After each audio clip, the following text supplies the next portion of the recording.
João 14:16 diz assim: e eu rogarei ao Pai, e Ele vos dará outro Consolador, para que fique convosco para sempre. Repita comigo: e eu, bem forte, e eu rogarei ao Pai, e Ele vos dará outro Consolador, para que fique convosco para sempre. Amém. Graças a Deus. Pode sentar, meu querido. Nós falamos ontem sobre a importância do Espírito Santo. É claro que nós falamos só um pouco e você percebeu que o Espírito Santo é tudo na vida do cristão. Até mesmo para servir a Deus, você precisa do Espírito Santo. Se nós formos olhar na história, nós vamos ver o agir do Espírito Santo em toda a história da humanidade. Nós falamos do Espírito Santo onde, já na criação de tudo, onde a Bíblia diz que o Espírito de Deus pairava sobre a face das águas. Para ser usado por Deus, para fazer a obra de Deus, para viver a palavra de Deus, para ser fiel, você precisa do Espírito Santo de Deus. Sem o Espírito Santo, nós não podemos fazer nada, não podemos chegar a lugar algum. Quando Deus amou o mundo de uma tal maneira, revelado em João, que deu o seu Filho unigênito, para que todo aquele que nele crer, não perecesse, mas tivesse vida eterna. Quando Deus se apaixonou por você, e quando Deus olhou para você, escolheu você, Deus pensava em algo a mais. Deus pensava em ter com você um relacionamento duradouro. E Deus ainda espera ter esse relacionamento com você. E esse relacionamento passa pela presença de Deus na sua vida. Mas essa presença não se limitaria a um certo tempo ou um determinado tempo. Quando o Senhor Jesus fala do Espírito Santo, fala que Ele viria, Ele fala do tempo que o Espírito Santo ficaria com você.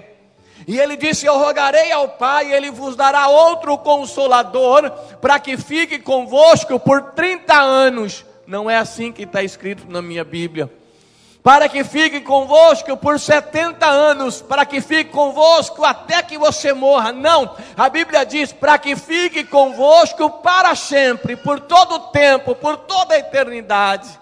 É esse o relacionamento que Deus quer ter com os seus filhos. É esse o relacionamento que Deus quer ter com você. Nós falamos muito da vontade de Deus, falamos muito de viver o plano de Deus, falamos muito de viver o sonho de Deus. Mas como eu posso viver o plano de Deus? Como eu posso viver o sonho?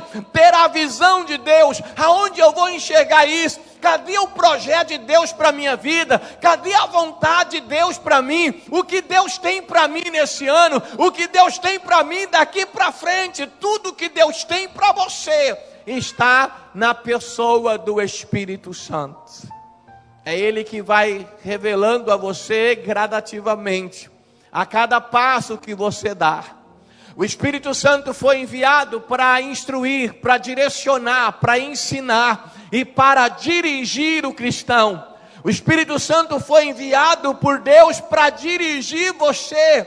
Mas dirigir você para onde? Para o caminho certo, para o plano de Deus, para o projeto de Deus. Mas para o Espírito Santo dirigir você, você só precisa de uma coisa: você precisa se movimentar. Porque não dá para dirigir um carro parado.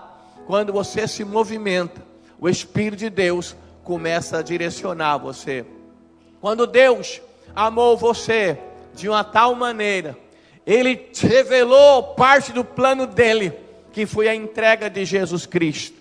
Quando Jesus morreu na cruz do Calvário, para salvar-nos dos nossos pecados, foi uma parte do plano de Deus.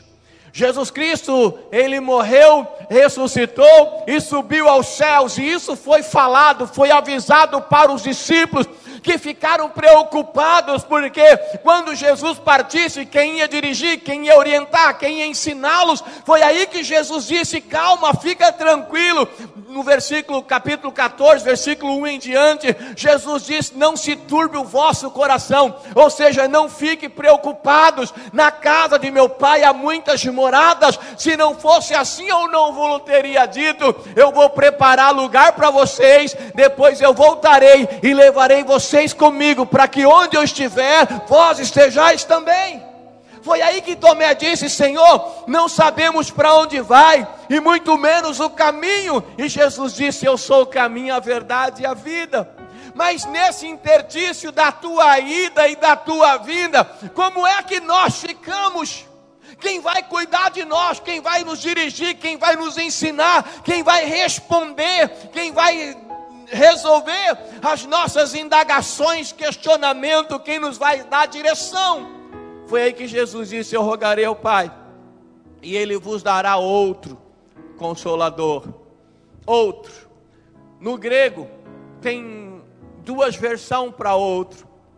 A primeira é heteros, que significa mesma categoria, e a outra é allos, que significa o mesmo, idêntico.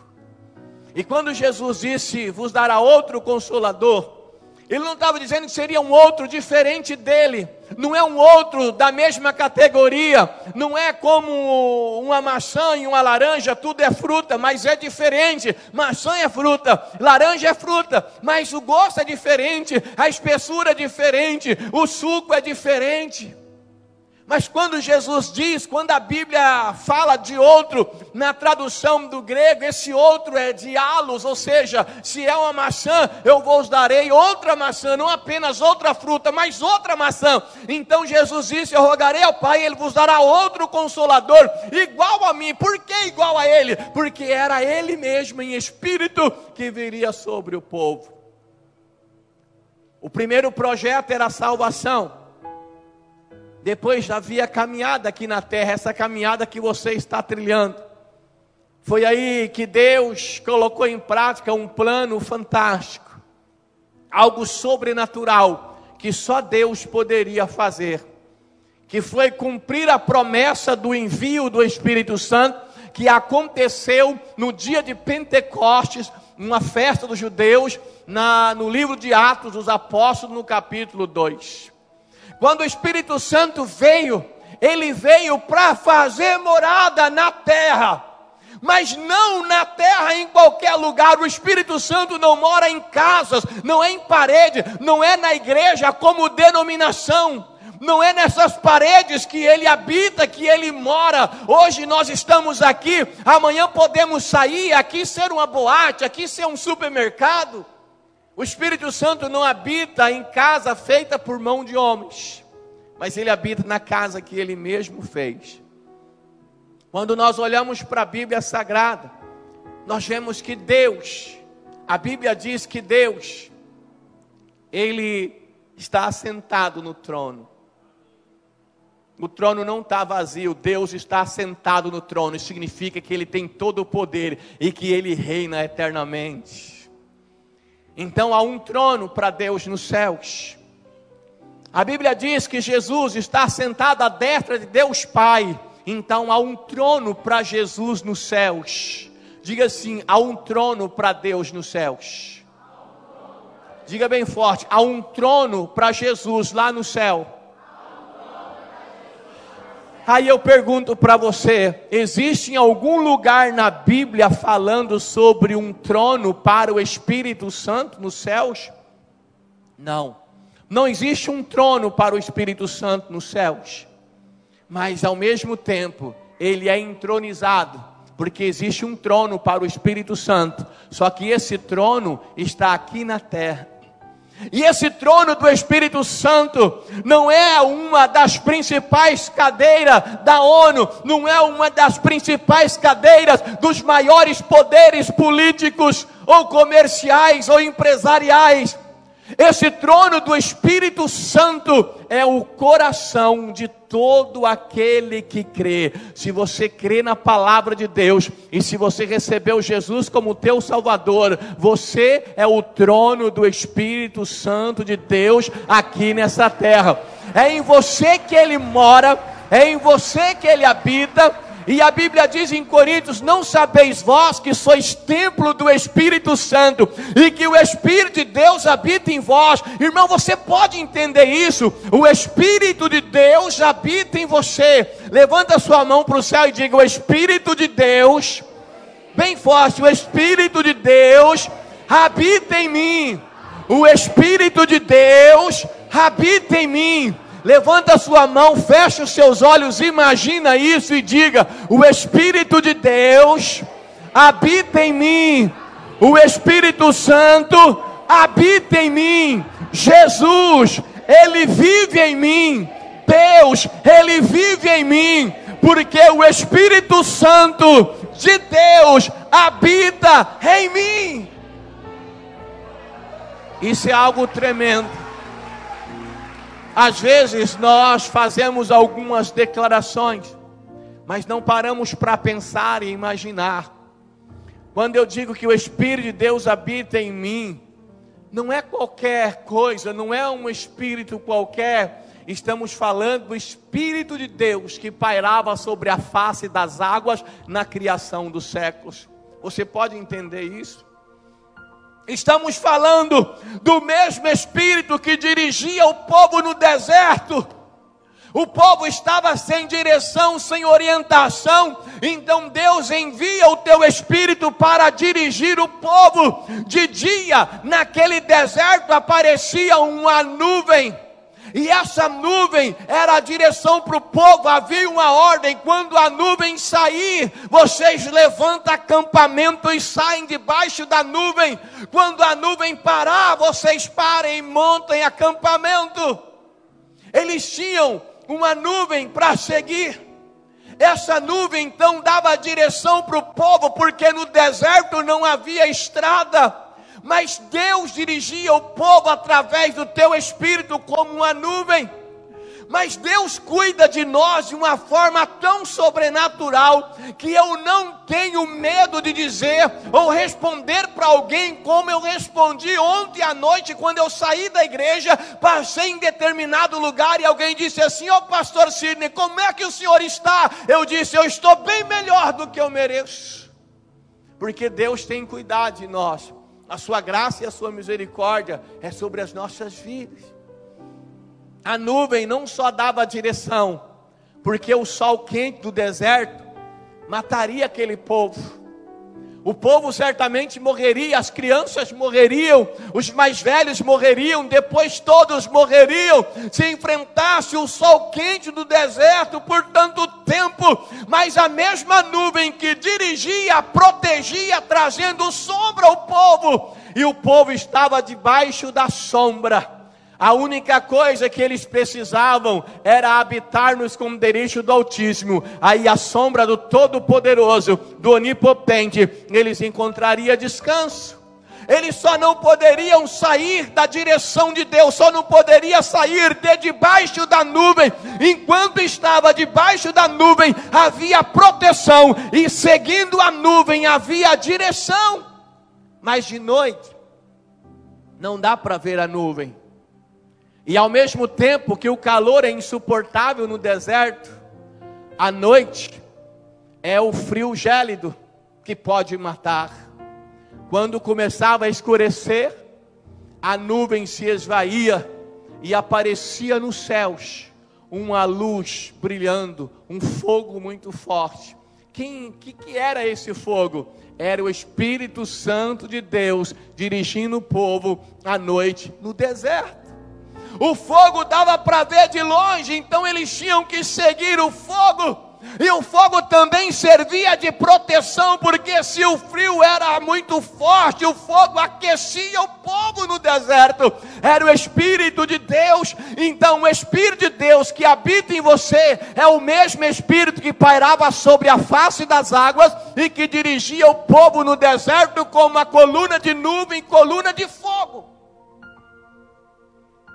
O Espírito Santo de Deus estava sobre a vida dos profetas no Velho Testamento. É o mesmo Espírito de Deus que você acabou de declarar: Ele habita em mim. O trono do Espírito Santo é a minha vida. Diga assim: o trono do Espírito Santo é a minha vida. Quando o Espírito Santo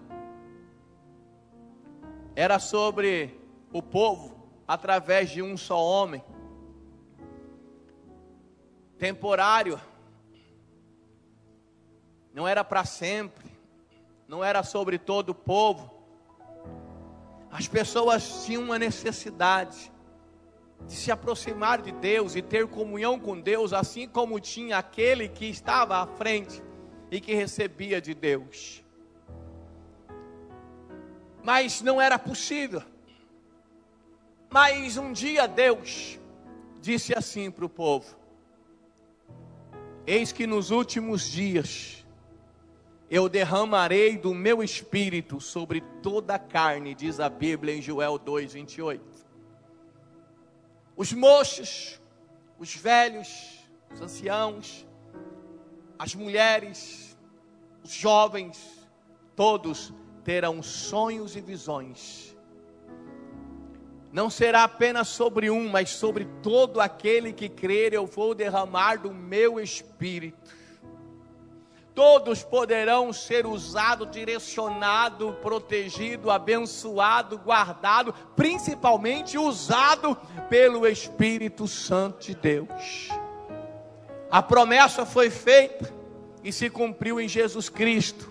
Então o Espírito de Deus que habita em você é o mesmo Espírito que pairava sobre a face das águas, que dirigia o povo no deserto, coluna de nuvem, coluna de fogo. Era o mesmo Espírito que estava sobre os profetas, e é o mesmo Espírito que havia uma promessa de Deus através do profeta Joel. O tempo passou e o povo esperava a promessa, até que uma certa vez veio um homem que batizava o povo.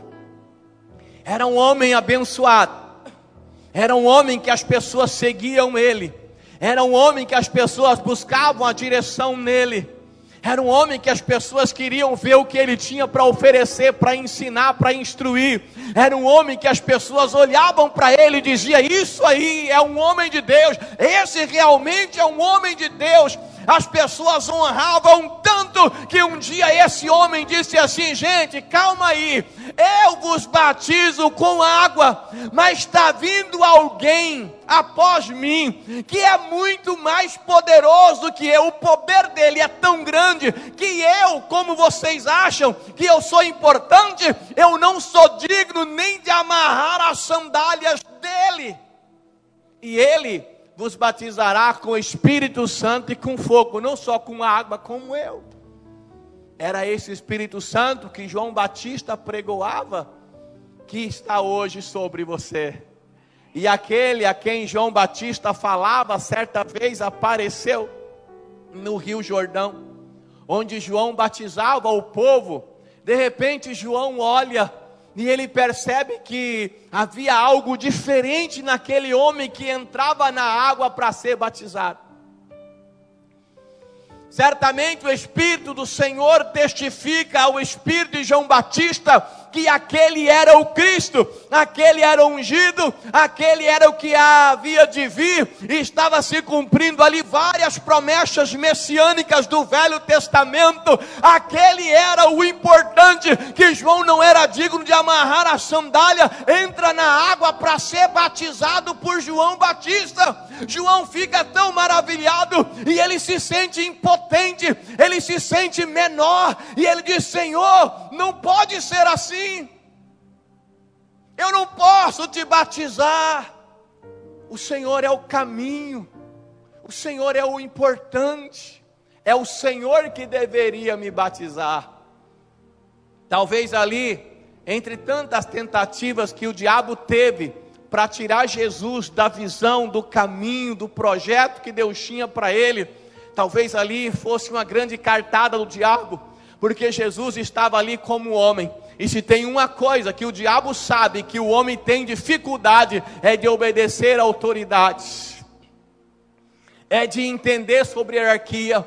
O diabo sabe que Deus trabalha com hierarquia, e o diabo sabe que o homem tem dificuldade de obedecer. O diabo sabe que o homem tem a facilidade em querer se aparecer, em querer ser melhor do que o outro, em querer ser mais do que o outro. Então certamente Jesus, como homem, poderia dizer a verdade: João, eu sou Jesus, então vem cá, eu batizo você. Mas Jesus Cristo certamente deu uma resposta que o inferno inteiro ficou assustado. Jesus disse: é verdade, João, eu sou o caminho, mas você é aquele a quem Deus enviou para preparar o caminho, então importa que eu seja batizado por você. Na sua humildade e fidelidade, Jesus passa mais uma barreira. E de repente, quando Jesus Cristo é batizado, a Bíblia fala de uma manifestação do Deus triuno. Batizado nas águas estava sendo o Filho de Deus. De repente o céu se abriu e o Espírito de Deus desceu em forma corpórea de pomba. O Filho, o Espírito Santo. Faltava o Pai. E lá do céu se ouviu uma voz do Pai que dizia: este é o meu Filho, em quem eu tenho muita alegria, em quem eu me comprazo. Naquele momento o Espírito Santo vem sobre Jesus, o preparando para o ministério, para aquilo que viria pela frente. É o mesmo Espírito que hoje habita em você. Jesus então instruiu os discípulos, ensinou os discípulos, fez essa promessa que era importante que ele fosse para que o Espírito Santo descesse. E a Bíblia diz que Jesus Cristo subiu aos céus depois de ressuscitado, em Atos capítulo 1. Mas antes de subir ao céu, ele disse assim para os discípulos: ficai em Jerusalém, até que do alto vós sejais revestidos de poder. E o Espírito de Deus há de descer sobre vós, e vocês vão ser minha testemunha. Ou seja, o Espírito Santo vai descer sobre vocês, para vocês serem usados por mim em todo lugar. Não é para enfeite, não é só para ficar bonito, não, é para vocês serem usados por mim. Uma vez Jesus disse algo que tem até hoje muito crente não entende. Ele disse assim para os discípulos: eu vou para o meu Pai, mas vocês vão fazer as obras que eu faço, e vocês vão fazer maiores ainda. Vocês vão fazer coisas maiores do que eu faço. E algumas pessoas ficam se perguntando: como podemos fazer algo maior que Jesus? Através do Espírito Santo. A igreja cresceu, a igreja avançou, e hoje nós somos milhões e milhões em vários países, e nós podemos evangelizar o mundo. Talvez, acredito eu, talvez não, a única profecia que falta para Jesus Cristo voltar. A terra vai conhecer, todos os povos, tribos e línguas vai conhecer, vai saber quem é Jesus, e aí virá o fim. E somos nós que temos o Espírito Santo que vamos levar essa palavra de Deus. É nós que o Espírito Santo vai usar para fazer a obra. Os anjos queriam pregar o Evangelho, Deus falou: não, é os meus filhos, meus servos lá na terra, os homens que eu criei a minha imagem e semelhança. Eu vou dar a eles autoridade, eu vou dar a eles poder, e é eles que vão anunciar a palavra. E é pelo Espírito Santo que você anuncia a palavra e ganha almas. Os religiosos, eles dizem assim: vamos orar pela África. Os religiosos levantam pela manhã: vamos orar pela Malásia, vamos orar pela China. Nós temos que orar pelo mundo todo. Mas tem muita gente orando pela Malásia, pela China, pela África, pela Venezuela, mas não ora pela família, não ora para o vizinho que está perto, que ele pode orar e pode convidar. O Espírito Santo te encheu para orar por todos os lugares, mas para te usar principalmente por ajudar aqueles que estão perto de você, para você encaminhar as pessoas a Cristo e ajudar aqueles que já estão no caminho. E nós sabemos que as lutas são grandes, as dificuldades são grandes, ganhar almas é muito importante, mas ajudar uma pessoa a se manter no caminho é muito importante também. Mas nós não podemos fazer nada se não for e não tivermos o Espírito Santo de Deus. A igreja esperou a promessa, e a sua Bíblia, no livro de Atos dos Apóstolos, no capítulo 2, está escrito assim: estavam todos reunidos no mesmo lugar. De repente ouviu um barulho como de um som forte, veemente, impetuoso, que encheu toda a casa em que estava sentado, e foram vistos por eles línguas repartidas como que de fogo, a qual pousaram sobre cada um deles, e todos começaram a falar em outras línguas, conforme o Espírito Santo concedia que eles falassem. O Espírito Santo que habita em você é o mesmo Espírito que desceu no dia do Pentecoste. É o mesmo Espírito que trabalhou na vida dos apóstolos, discípulos. Pedro, acovardado, medroso, agora prega o Evangelho e ganha milhares de almas. Pedro orava e as pessoas eram curadas. Colocavam pessoas nas macas, nas camas, apenas para que quando Pedro passasse, a sombra dele, de Pedro, aquele que tinha o nome Simão, que significava frágil, que significava cana agitada pelo vento. Assim como você talvez fosse uma pessoa frágil, uma cana agitada pelo vento, mas Deus olhou para Pedro e disse assim: o teu nome agora vai ser Pedro. Para Simão vai ser Pedro, ou seja, não mais frágil, não mais cana agitada pelo vento, mas o teu nome vai ser rocha. Pedro significa rocha, pedra.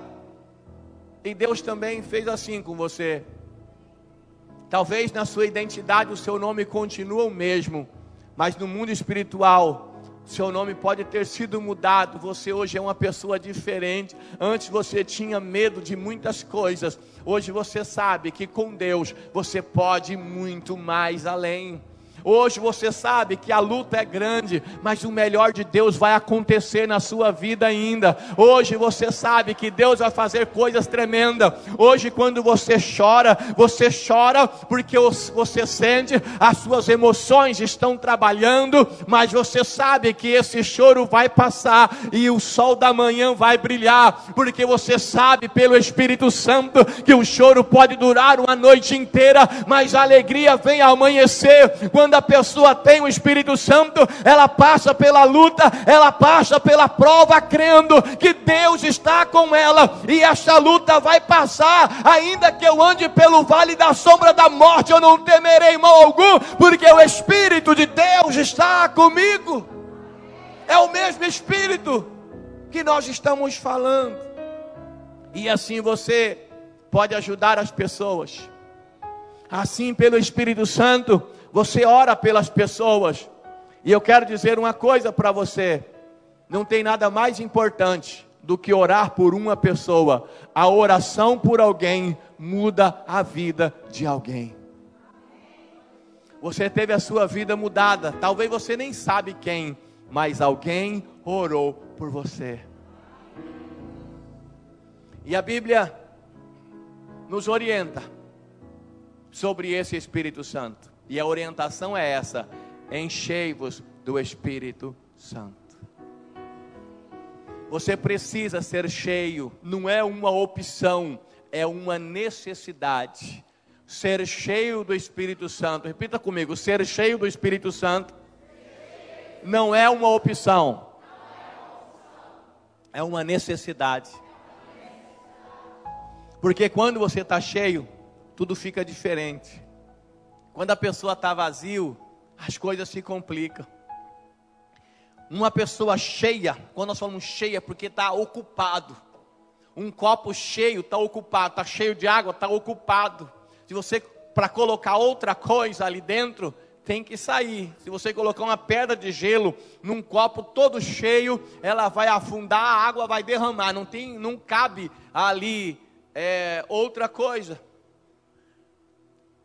Dois corpos não podem ocupar o mesmo lugar no espaço. Quando você está cheio, o diabo não pode entrar. Quando você está cheio, você está ocupado pelo poder de Deus, pela presença de Deus. Quando está vazio, imagina um terreno vazio. Um terreno vazio, ele é facilmente invadido. As pessoas invadem, as pessoas constroem irregularmente, pessoas jogam lixo. Está vazio, jogam lixo. Está vazio, alguém pode tentar roubar, tomar. Está vazio, não está para aquilo que seria útil, nada útil foi feito ali. Mas quando está ocupado, pegou o terreno, construiu uma casa, ninguém vai lá jogar lixo. Já está ocupado, mora pessoas ali, tem uma casa construída. Já está ocupado, ninguém pode tomar. Que você esteja ocupado, para que ninguém jogue lixo em você. Que você esteja cheio do Espírito Santo, para que ninguém tome de você. Aquilo que Deus tem para você, passa pelo Espírito Santo de Deus. E se você quer conhecer a vontade de Deus, se aproxime do Espírito Santo de Deus. Se aproxime em oração, deixa Deus tocar você, deixa Deus encher você, deixa Deus renovar você. Faça compromisso com Deus, comece a ter uma vida de oração. Nós estamos vivendo uma época de uma geração que não ora. As pessoas cantam, as pessoas louvam, as pessoas fazem um monte de coisa, mas orar as pessoas não têm orado. Nós estamos criando uma geração de crentes automáticos. Os jovens não oram, não querem orar mais. A oração é quando tem uma campanha, quando tem um trabalho. A oração do dia a dia, a oração de separar um tempo para Deus, poucos estão fazendo. E por isso tem se visto pouco agir de Deus através da vida de algumas pessoas. Porque não oram, não tem comunhão com o Espírito Santo, não se aproxima de Deus, tem sido invadido facilmente pelo pecado, pela inveja, pela lascívia, pela sujeira. O diabo está jogando lixo em muito crente, porque está vazio. Então enchei-vos do Espírito Santo de Deus. Pastor, eu quero ser usado por Deus, mas tem coisa que eu quero mais. Eu quero comprar meu carro, eu quero fazer uma faculdade, eu quero... Preocupa-se com as coisas de Deus. Tudo isso o Senhor vai acrescentar. Seja fiel e Deus cuida de você. Se Ele cuida dos pássaros que não trabalham, não tecem, não ajuntem em celeiro, disse Jesus, quanto mais vocês Ele vai cuidar. Ele sabe o que você precisa, disse Jesus. A Bíblia em Mateus 6, 24 em diante, o Senhor sabe que vocês necessitam, mas ninguém pode acrescentar um côvado à sua estatura, ou seja, ninguém pode aumentar 1 centímetro só por se preocupar, eu sou muito baixinho.